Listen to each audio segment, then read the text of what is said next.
la mangue fraîche. Troisième fruit exporté par la Côte d'Ivoire avec une production annuelle de 200 000 tonnes en 2014.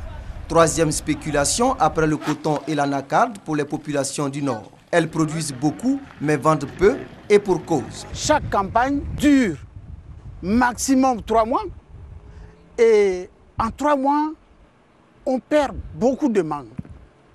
Plus de 40% de la production est perdue sous les manguiers, c'est de la pourriture. Pour réduire les pertes post-récolte, résoudre le problème de la mévente de la mangue, 3 unités de production de la mangue séchée ont été installées au nord de la Côte d'Ivoire.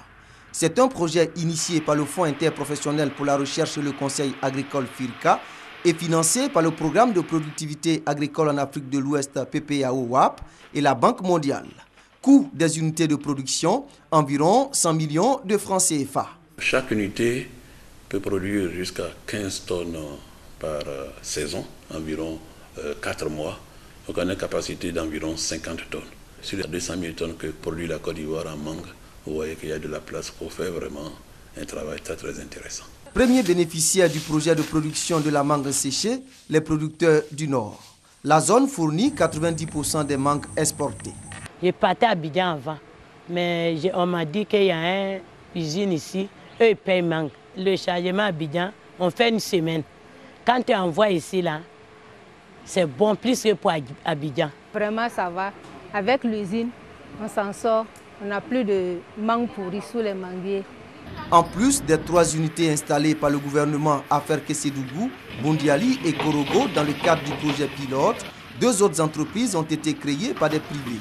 Soit au total 5 structures de production de mangue séchée.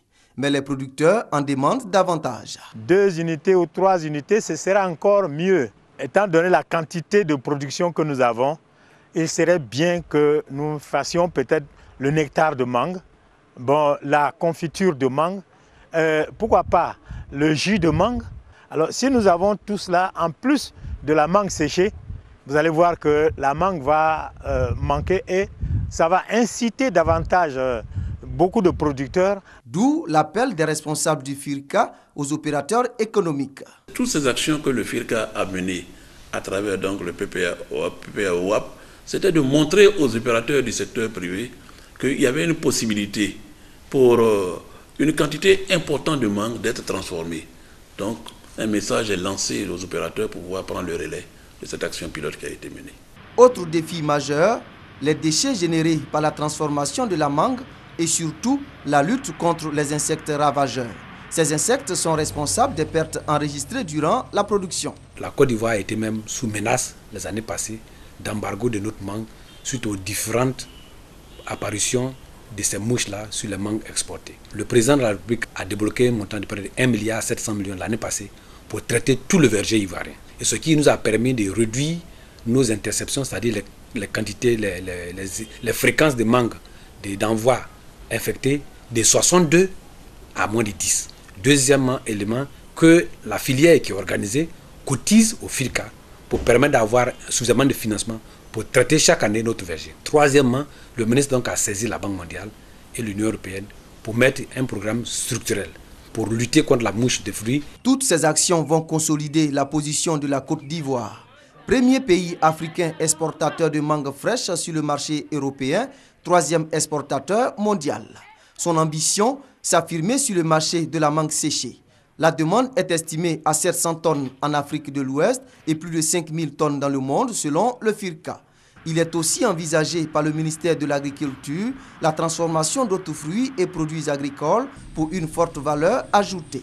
Seulement 20% de la production nationale agricole sont transformés. La politique nationale au niveau du ministère de l'Agriculture, c'est de produire et de transformer maintenant le maximum de nos produits sur place en Côte d'Ivoire, créer de la richesse et réduire la pauvreté. Et cela s'est fait pour les produits d'exportation et les produits vivriers. L'objectif du gouvernement est d'aider à l'augmentation des revenus des producteurs et permettre à la Côte d'Ivoire de tirer le maximum de profit des produits agricoles. Loin des salles d'accouchement tenues à dominante rose, ces sages-femmes dans les rues de Grand Bassam célèbrent ce 7 mai leur journée. Une dizaine de délégations venues de toutes les régions du pays et pour la plupart, la journée mondiale a un sens des plus importants, marquer le pas et faire le bilan. Le tableau reste encore très triste. Aujourd'hui, au niveau de la Côte d'Ivoire, le chiffre est de 614 décès maternels pour 100 000 naissances vivantes.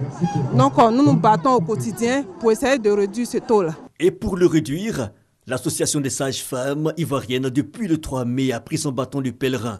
10 localités dont Boisflé visitées, objectif, sensibiliser mais surtout renforcer les capacités et cela plaît à la tutelle. Ils ont mis un accent particulier sur un élément qui est une des grandes causes de mortalité chez les femmes, l'hémorragie.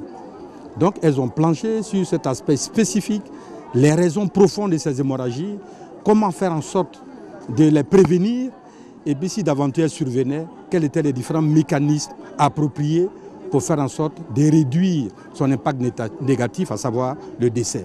Une démarche qui, selon le docteur Niangé, crée les conditions pour une reprise de la confiance entre les sages-femmes et les patientes. Elles-mêmes en leur sein, elles animent des supervisions appuyées par le district, appuyées par le DR.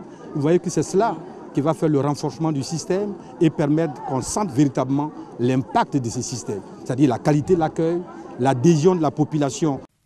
Mais pour les sages-femmes, le chemin est encore long et elles doivent encore travailler, d'où leur adhésion au thème national « Quelle sage-femme à l'horizon 2020 ?» face à la réduction de la morbidité, la mortalité maternelle, néonatale et infantile. C'est maintenant qu'il faut préparer cette sage-femme pour qu'à l'horizon 2020, nous puissions avoir la sage-femme que tout le monde voudrait.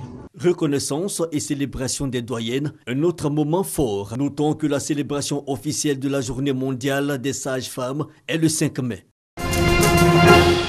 Contrôle de tension, pesée, dépistage du diabète, du cancer du col de l'utérus, séance de vaccination, le tout suivi de distribution gratuite de déparasitants. Nous sommes à Loviguier, dans le département d'Agboville, pour le top départ de 4 mois de consultation médicale foraine dans la région de l'Agnébi-Tiassa.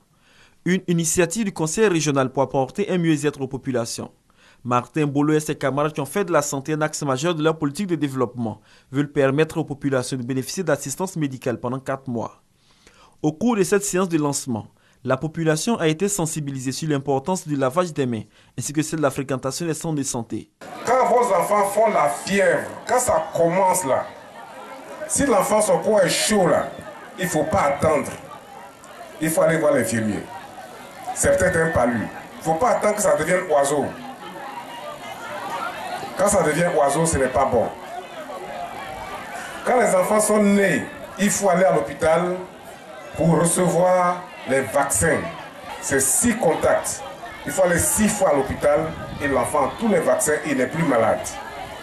Il n'a pas de polio, il n'a pas de tuberculose, il n'a pas de tétanos. Le président du conseil régional de l'Agnébi-Tiassa indique que cette caravane de soins gratuits va répondre aux besoins des populations.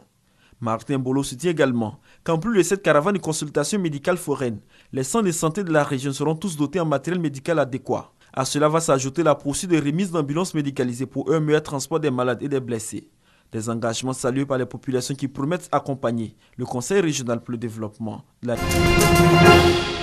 Tiapol, Mariam Savané, Morissette Bli sont les nouveaux ambassadeurs de la paix distingués au cours du renouvellement du Conseil de paix d'Abobo par la Fédération pour la paix universelle section d'Abobo. Cette initiative de paix va nous permettre à reconstruire nos images d'Abobo comme images même de ceux qui sont les habitants d'Abobo. Le président national de la Fédération pour la paix universelle à Kassaï Lazare et le parrain de la cérémonie ont exhorté les nouveaux ambassadeurs à promouvoir la paix à Abobo et partout en Côte d'Ivoire. Il est important que nos ambassadeurs de paix puissent aller en mission dans tous les villages, dans tous les hameaux pour prôner la paix. Les nouveaux ambassadeurs s'engagent à jouer à bien leur partition. Les actions à mener selon notre programme 2016, c'est de faire des sensibilisations, d'organiser même des repas, parler aussi des groupes ethniques, de rassembler. Avant, on parlait des Toukba en Côte d'Ivoire.